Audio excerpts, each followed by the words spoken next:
الحمد لله نحمده ونستعينه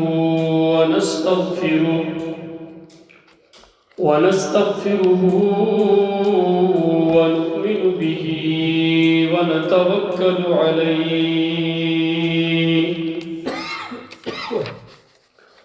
ونعوذ بالله من شرور أنفسنا ومن سيئات أعمالنا من يهده الله فلا مضل له ومن يضلله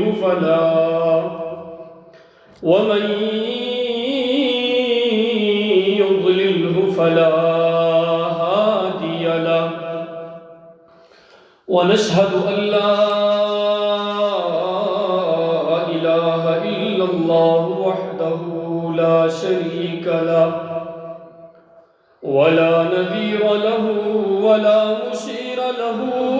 ولا معين له ولا وزير له ونشهد أن سيدنا وسندنا وطبيبنا وطبيب قلوب ربنا ومرشدنا ومولانا محمدا عبده ورسوله أما بعد فأعوذ بالله السميع العليم من الشيطان الرجيم بسم الله الرحمن الرحيم وإذا سألك عبادي عني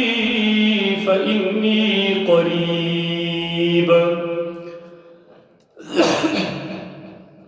أجيب دعوة الداعي إذا دعاني فليستجيبوا لي وليؤمنوا بي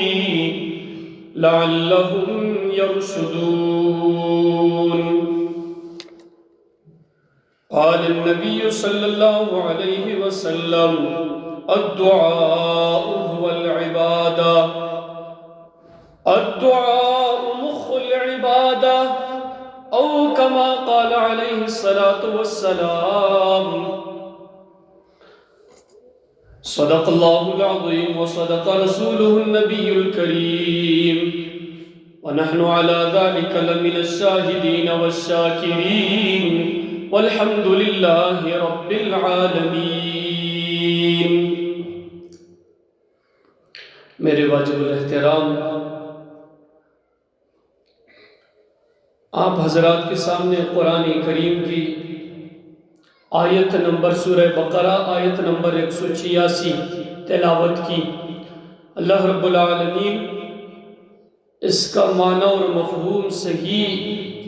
الفاظ میں سمجھانے کی توفیق عطا فرمائے اور ساتھ ہی ساتھ اس پر عمل کرنے کی توفیق عطا فرمائے. قرآن کریم کے اندر جس طرح مختلف عنوانات ہیں انسان اس سے مخاطب ہے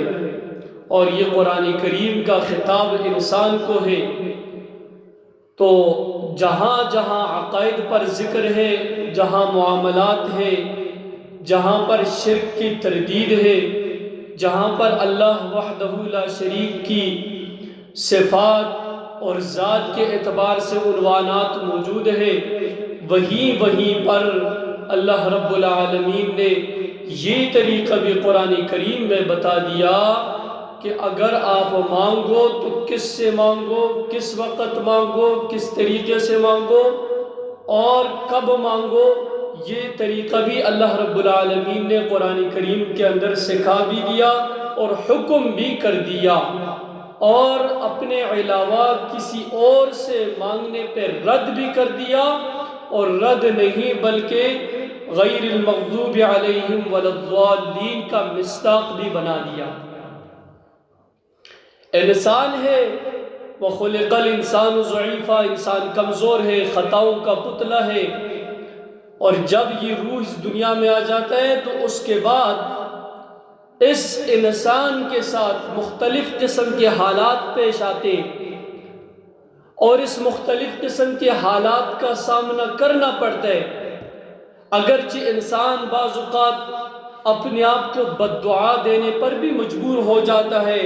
کہ اللہ مجھے موت دے، اگرچہ حرام ہے۔ اسی طریقے سے انسان دل و دماغ کے اندر یہ سوچ رکھتا ہے کہ اللہ اس سے میں مر ہی جاتا لیکن یہ مشکل مجھ پہ نہ آتی۔ یہ مختلف قسم کے سوالات، مختلف قسم کے یعنی اس طرح کی باتیں انسان کے ذہن میں آتی رہتی ہے، لیکن وہ رب عظیم جس نے اس انسان کو پیدا کیا اور اس دنیا کے اندر جتنا اس نے رہنے کا ارادہ کیا ہے اتنا ہی اس انسان نے رہنا ہے، اور اس کے سامنے مشکلات آئیں گی، اور اس مشکلات کے وقت رب العالمین نے بتا دیا کہ آپ نے کس کو پکارنا ہے۔ یہ مشکلات تو انبیاء کرام پر بھی آئی ہیں، یہ مشکلات تو صحابہ کرام پر بھی آئی ہیں، یہ مشکلات اولیاء اللہ پر بھی آئی ہیں، لیکن جب وہ دنیا میں تھے تو انہوں نے ہمیں یہ طریقہ بتا دیا کہ جب یہ مشکل تم پر آ جائے تو اس مشکل میں پکارنے والی ذات کون ہے؟ وہ ہے صرف اور صرف وحدہ لا شریک ذات، جسے ہم سب کی زبان پر اگر ہم پوچھیں یا کہیں یا سوچیں کہ اس مشکل کی گھڑی میں پکارنے والی ذات کون ہے تو صرف اور صرف وحدہ لا شریک وہ اللہ ہے۔ ہر مشکل میں، ہر خوشی میں، ہر غم میں، ہر وقت اگر ہم مانگے تو کس سے مانگیں گے؟ اللہ ہی سے۔ اور جب یہ عقیدہ ہمارا بن جائے تو قرآن کریم نے جو عقیدہ بتلایا ہے، قرآن کریم کے اندر جا بجا جس عقیدے کا ذکر ہے وہ ہے عقیدہ توحید، رد الشرک۔ تو جب ان دونوں کے ماتحت ہم زندگی گزار کر، ماتحت یعنی ان کے دونوں کے درمیان شرک پہ تردید، عقیدہ توحید کا اثبات، اور اسی طریقے سے ہم زندگی گزاریں گے، لیکن اس کے لیے شرط یہ ہے کہ ہم عقیدہ توحید کو پہچانیں گے، تو پھر ہم شرک پہ رد کر سکیں گے۔ جب ہمیں عقیدہ توحید کی پہچان نہیں ہوگی تو شرک کے رد کا طریقہ بھی ہمیں نہیں آئے گا۔ اور یہ طریقہ اور یہ خطاب انسان کو کیوں ہوا، کس لیے ہوا، اب قرآن کریم ہمیں خود بتائے گا۔ اعوذ باللہ من الشیطان الرجیم۔ وَإِذَا سَأَلَكَ عِبَادِي عَنِّي فَإِنِّي قَرِيبٌ۔ وَإِذَا سَأَلَكَ، اور جب آپ سے سوال کرے، جب آپ سے پوچھے، کون پوچھے گا؟ یہ تو ساری کی ساری اللہ کے مخلوق ہے، انسان بھی اللہ کا مخلوق ہے، جانور بھی اللہ کی مخلوق ہے، ہر ذی روح یہاں تک کہ درخت پر پتا بھی ہلتا ہے تو وہ بھی اللہ کا ذکر کرتا ہے، لیکن یہاں پر سوال کس کے بارے میں ہے اور جواب کس کے بارے میں دیا جاتا ہے؟ وَإِذَا سَأَلَكَ، اور جب آپ سے سوال کرے، جب آپ سے پوچھے، عبادی میرے بندے، فَإِنِّي عَنِّي فَإِنِّي قَرِيبٌ، عنی میرے بارے میں میرا رب خود کہتا ہے کہ میرے بارے میں جب میرا بندہ آپ سے سوال کرے تو آپ نے جواب یہ دینا ہے فَإِنِّي قَرِيبٌ، پس یقیناً میں اس کا قریب ہوں۔ کتنے قریب ہے اے اللہ؟ آپ اس کے گھر میں رہتے ہیں یا اس کے پڑوس میں؟ فرمایا اسے بات نہیں ہے، فَإِنِّي قَرِيبٌ، میں اس کے شاہ رگ سے بھی زیادہ قریب ہوں۔ میں اس کے دل اگر صاف ہے نفاق سے، اس کا دل اگر صاف ہے ہر قسم کی پلیتیوں سے، اس کے دل میں اگر صفائی ہے، اس کا دل اگر شرک سے پاک اور صاف ہے تو میں اس کے دل میں بھی رہتا ہوں۔ یہ تو میرے رب کا خاصہ ہے، لیکن شرط کیا ہے کہ وہ شرک سے بھی پاک ہو، عقیدہ توحید کو بھی جانتا ہو، ہر مشکل اور خوشی میں اپنے رب کو پکارتا ہو۔ تو پھر میرا رب اس ہی کے دل میں رہتا ہے۔ فَإِنِّي قریب، میں اس کی شاہ رگ سے بھی زیادہ قریب ہوں۔ آگے پھر جواب ہے اجیبو، میں قبول کرتا ہوں،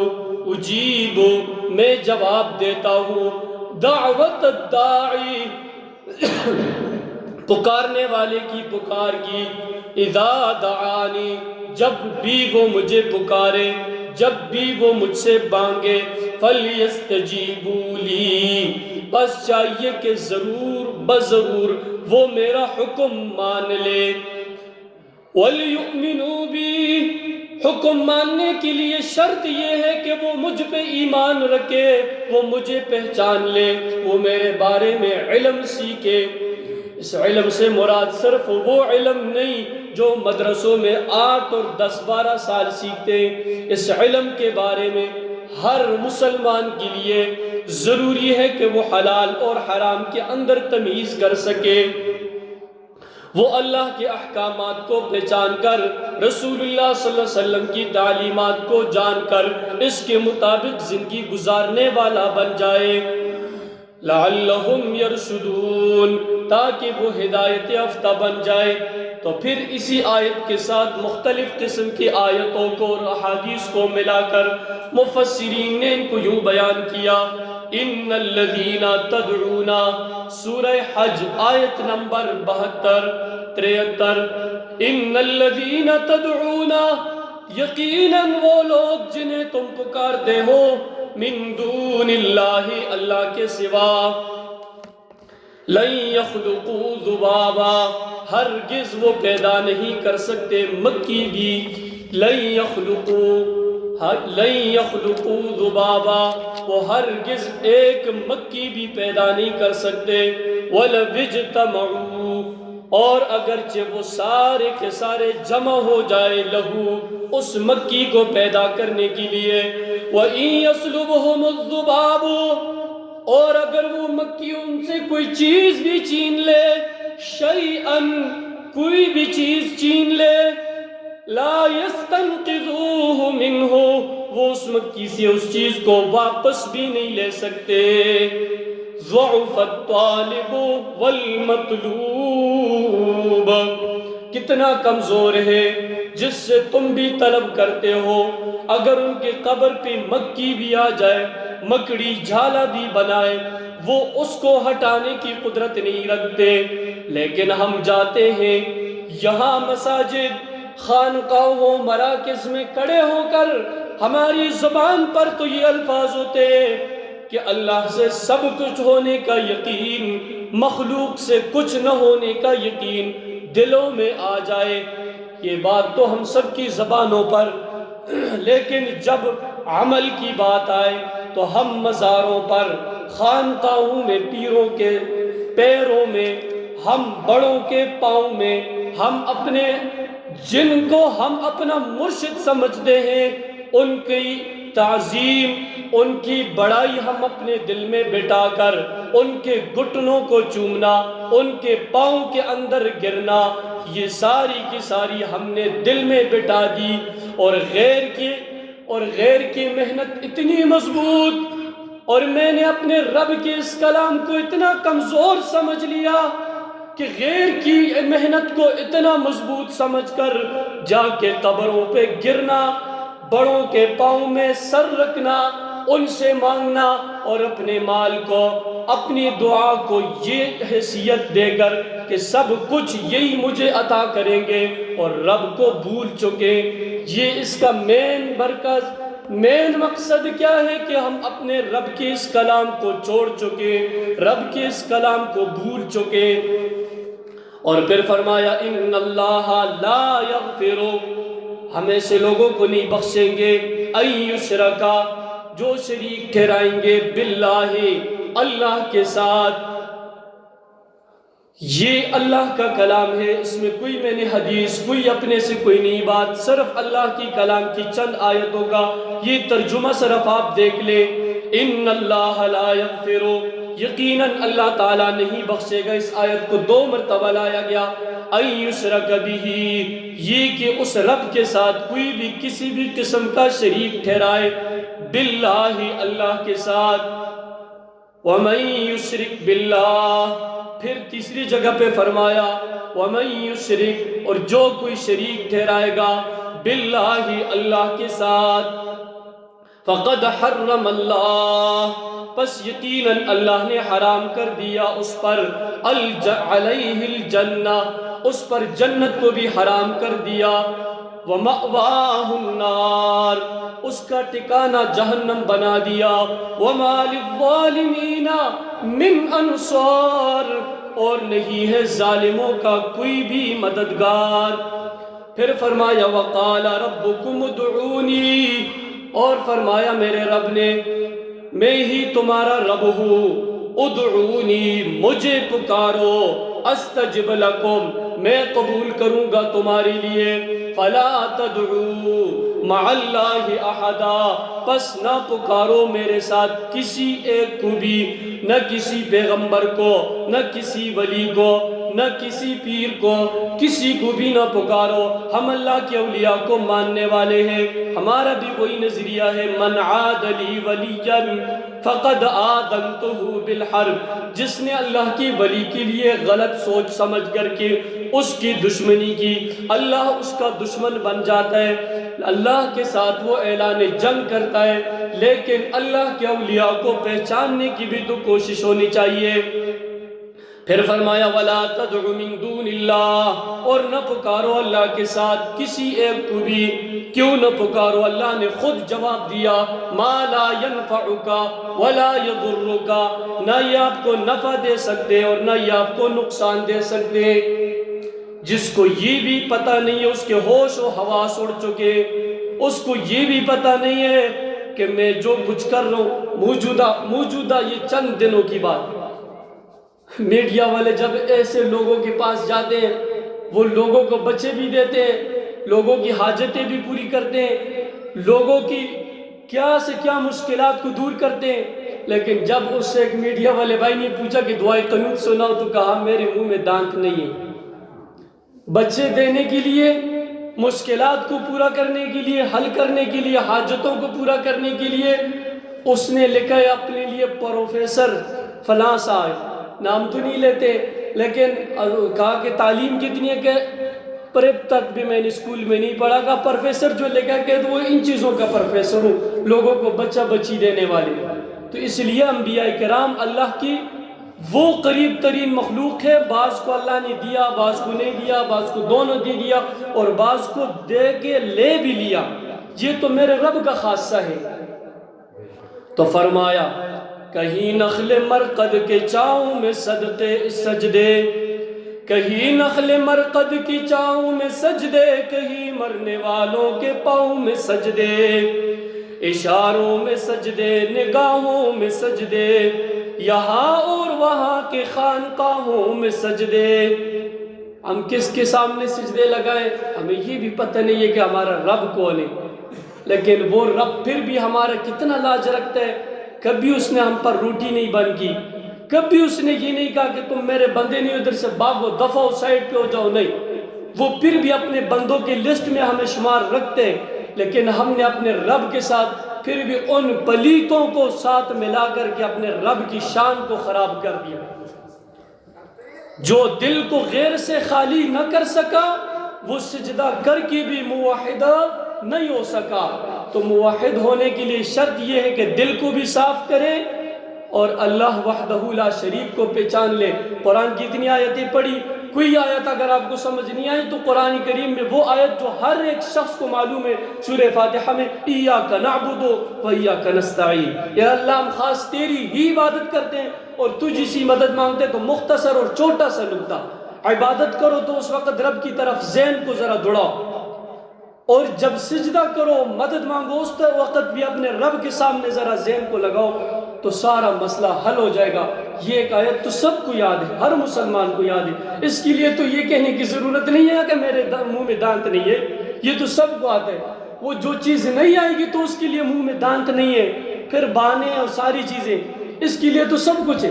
تو صرف اس پہ اگر ہمارا عقیدہ بن جائے تو انشاءاللہ اللہ رب العالمین دنیا اور آخرت میں کامیاب و کامران فرمائیں گے. اللہ عمل کی توفیق عطا فرمائے. اللہ رب العالمین قرآن و سنت کو سمجھ کر اس کے مطابق زندگی گزارنے کی توفیق عطا فرمائے. وآخر دعوانا الحمدللہ رب العالمین.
اللہ اکبر اللہ